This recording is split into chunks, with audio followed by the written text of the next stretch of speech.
afternoon and welcome to the Midday News. Here's what we have in the bulletin. Charter flight at the center of controversy departed today.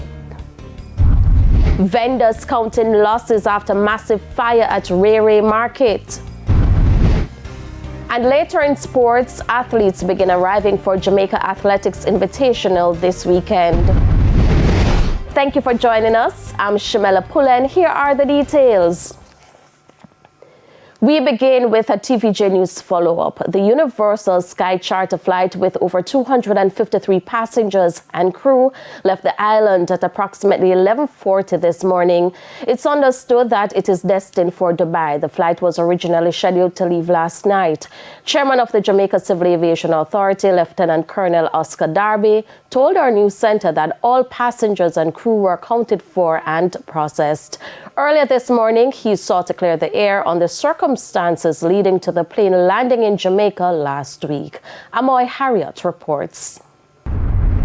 Chairman of the Jamaica Civil Aviation Authority, Oscar Derby, says the chartered flight was permitted to enter Jamaica. Speaking on Power 106 FM Tuesday, Mr. Derby says after the Passport, Immigration and Citizenship Association did the necessary checks, 2 individuals on the flight were flagged. And that resulted in enhanced checks by PICA. And what PICA has determined is not information that I would be at liberty to provide to you, but they took the necessary precautions regarding those persons, and those persons are with the passengers now at the airport Norman Manley, preparing for departure back to Dubai from whence they all came, along with the Indian nationals. Additionally, Mr. Derby says based on civil aviation regulations, the passengers could not return to the aircraft immediately because they were coming from a 14-hour journey. And so PICA took the most appropriate decision based on guidance, international guidance. We have regulations and treaties, agreements that deal with these things.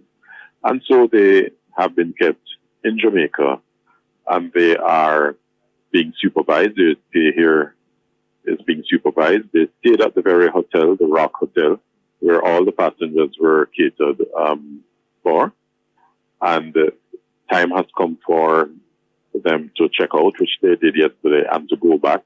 Mr. Derby also addressed concerns about how the Indians were treated compared to other groups entering the country in recent times. There are circumstances in international aviation which have standards and recommended procedures which is quite different from other situations of arrivals in Jamaica. When persons turn up on your beach without you knowing, I believe, and I can say so because I have seen it and I've been involved in it, the persons are treated with kindness, with dignity, and they are put in an appropriate place where they can be accommodated and fed, etc., until they are able to return. Amoy Harriet, TVJ News.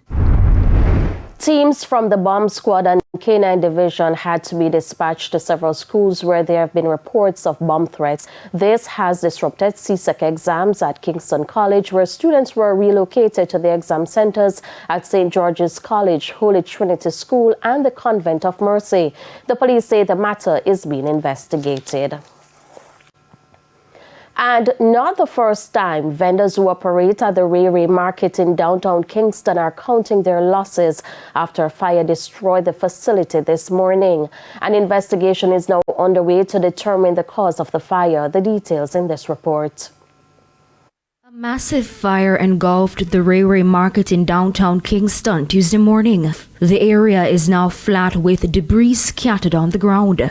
Superintendent in charge of operations for the Kingston and St. Andrew Division of the Jamaica Fire Brigade says they got the call at 1:41 Tuesday morning that the market was on fire.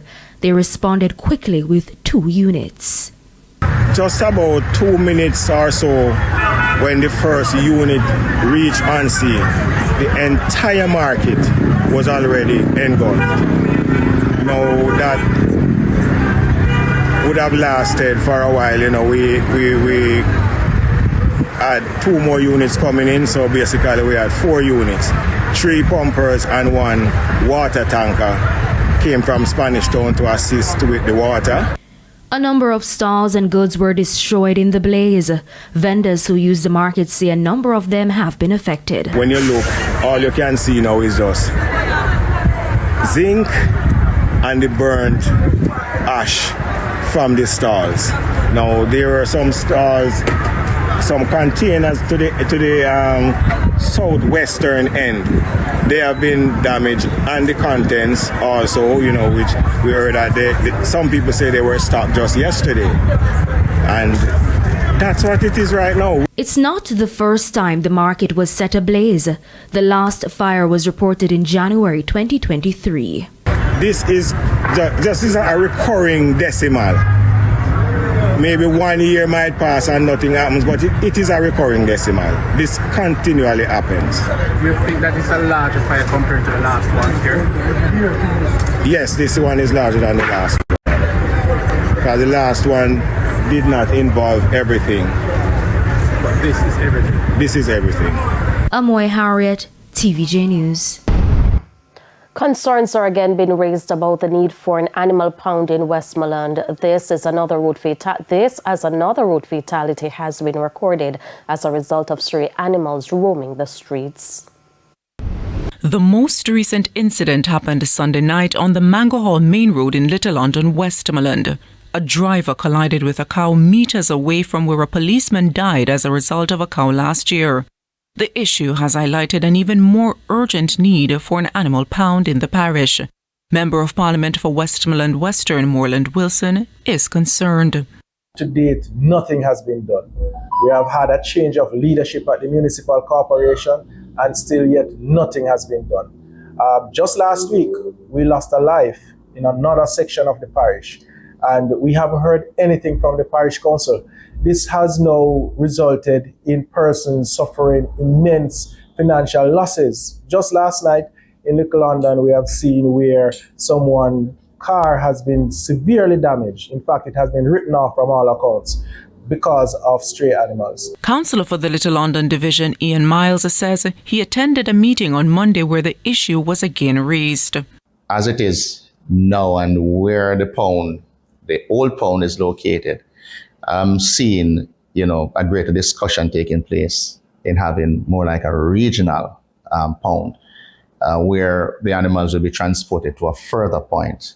This in itself will discourage persons from losing the animals. When a man have to pay $50,000, $70,000 to go and pick up an animal, they will just leave it there. It can't continue. But according to Mr. Miles, farmers too should be held responsible for their stray animals. These farmers, they don't care about people's lives and property. And where it's at, we have to institute that pound to ensure that they are brought to bear and they faced the full blunt of the law. It has been happening too regularly. It's as if the farmers are rearing the animals on the road network. What is so hard in it if you are a farmer? To fence? We're talking about cattle. It's not like you need the mesh wires or a more expensive means of containing these animals. Nakinski Robinson, TVJ News. Councillor for the Spring Garden Division in St. James, Dwight Crawford, is pleading with residents to exercise patience with the ongoing roadworks being done. Several people were marooned over the weekend due to heavy rains. This resulted in damage to the road.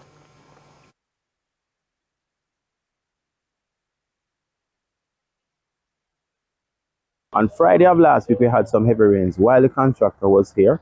And of course, he did what he could to do the necessary rehabilitation to make the road passable.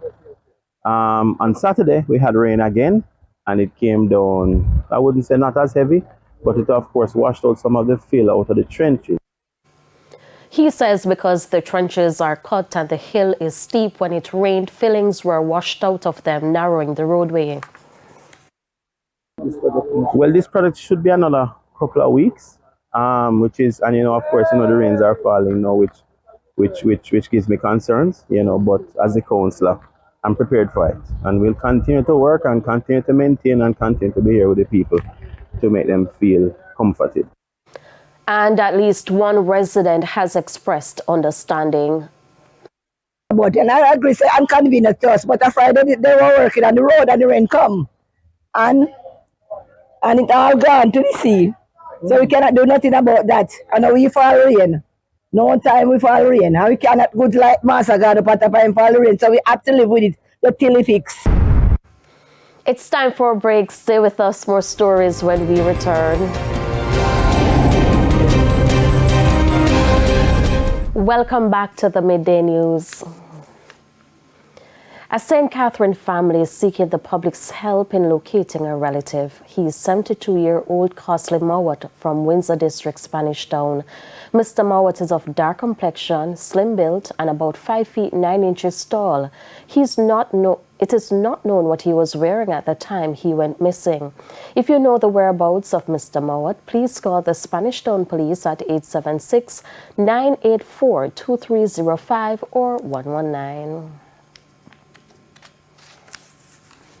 A parliamentary committee is taking issue with the timeline for banks to implement guidelines governing the operations of automated banking machines, ABMs. The guidelines are part of efforts to address complaints of non-functional ABMs. At a recent meeting of Parliament's Economy and Productions Committee, Member Fitz-Jackson raised issues with the stipulated time frame. So you have a 9-month compliance period for all of these provisions. Some is smaller, some is more major. And you could just easily put them in groupings and give specific timelines for those. You leave them for almost 1 year that they could possibly do nothing and only seek to comply at the 11th hour. So I am submitting that you recalibrate the timeline for these, so that we can have immediate, where possible, compliance. Just to emphasize the intention, and certainly in our discussions with the banks and the commitments of the bank, the idea is not to wait until 9 months to have everything in place. The intention is to ensure that we actually begin to see some progress on each of these as soon as possible. Deputy Governor Dr. Jide Lewis further added that deposit-taking institutions will have to submit action plans stating how they will achieve objectives under the ABM guidelines. The nuances of each DTI is different.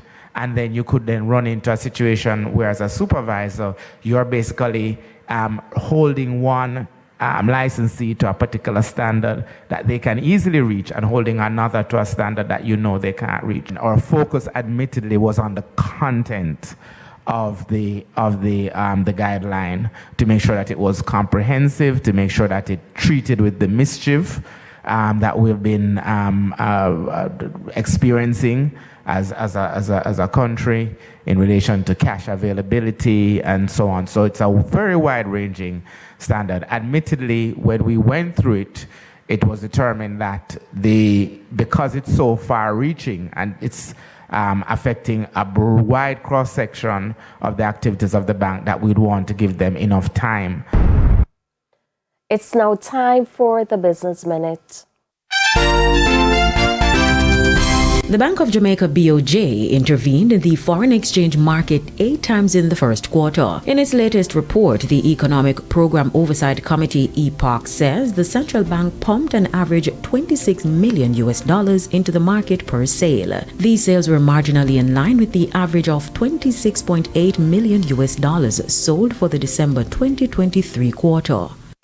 Further afield, the Federal Aviation Administration says investigators are probing whether Boeing employees failed to perform some quality inspections on its 787 Dreamliner jets. They are also trying to figure out if the inspections were conducted and if aircraft records may have been falsified by employees.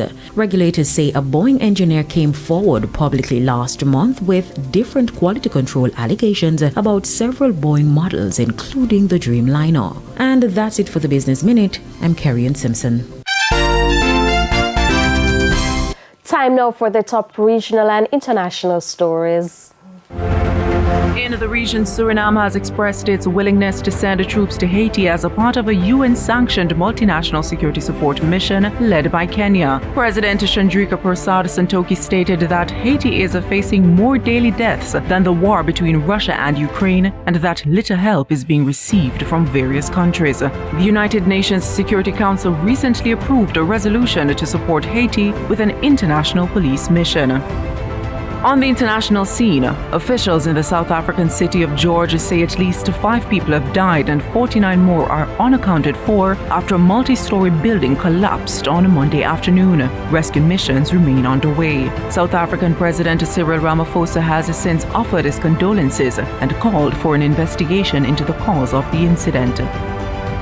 And Israel has captured the Gazan side of the Rafah crossing. The White House insists the movement and airstrikes are not the start of a major offense, but analysts worry for the millions of civilians taking refuge in the city. Palestinian civil defense claims multiple people are dead due to the offense. The deal follows the celebrations over Hamas's agreement to a ceasefire and prisoner exchange. And those were the top regional and international stories. I'm Nakinsky Robinson. We head to a quick break. When we come back, we'll have your midday sports report with Jermaine Brown.